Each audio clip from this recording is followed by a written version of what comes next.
દર્શક મિત્રો સામે આવી રહ્યા છે। પ્રધાનમંત્રી નરેન્દ્ર મોદીએ પૂર્વ મુખ્યમંત્રી વિજયભાઈ રૂપાણીના પરિવાર સાથે મુલાકાત કરી હતી। વિજયભાઈ રૂપાણીના પત્ની અંજલિબેનને પ્રધાનમંત્રી મળ્યા હતા અમદાવાદ એરપોર્ટ પર। પીએમ મોદીએ વિજય રૂપાણીના પરિવાર સાથે મુલાકાત કરી છે અને સ્વર્ગસ્થ વિજયભાઈના પત્ની અંજલિબેન જે છે તેમની સાથે પ્રધાનમંત્રીએ મુલાકાત કરી। તસવીરો અમને આપને બતાવી રહ્યા છીએ।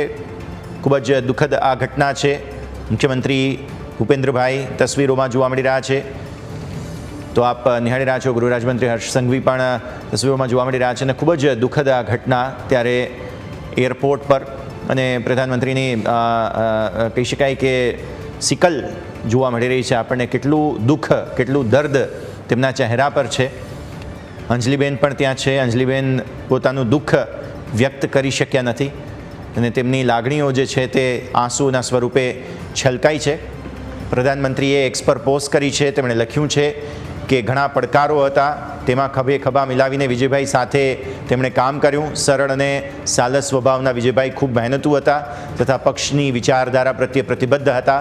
તેમણે લખ્યું છે વિજયભાઈ માટે કે તેઓ એક પાયાના કાર્યકર તરીકે જાહેર જીવનમાં કારકિર્દીની શરૂઆત તેમણે કરી અને તેઓ સંગઠનમાં વિવિધ જવાબદારીઓ નિભાવતા ગુજરાતના મુખ્યમંત્રી બન્યા હતા। ફરી એકવાર આપને એ વિગતો જણાવીએ। તેમણે કહ્યું છે કે તેઓને સોંપાયેલ દરેક ભૂમિકા માટે પછી રાજકોટ મ્યુનિસિપલ કોર્પોરેશનની હોય કે રાજ્યસભાના સાંસદ તરીકેની હોય, પ્રદેશ ભાજપના પ્રમુખની હોય કે પછી રાજ્ય સરકારના કેબિનેટ મંત્રી અને મુખ્યમંત્રી તરીકેની હોય, વિજયભાઈએ દરેક વખતે એક અનોખો ચીલો ચાતર્યો હતો।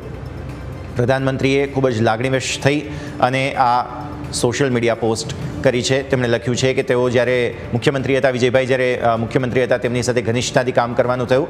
તેઓએ ગુજરાતની વિકાસ યાત્રાને આગળ ધપાવવા ઘણા પગલાં હાથ ધર્યા, જેમાં ઇઝ ઓફ લિવિંગ નોંધપાત્ર છે।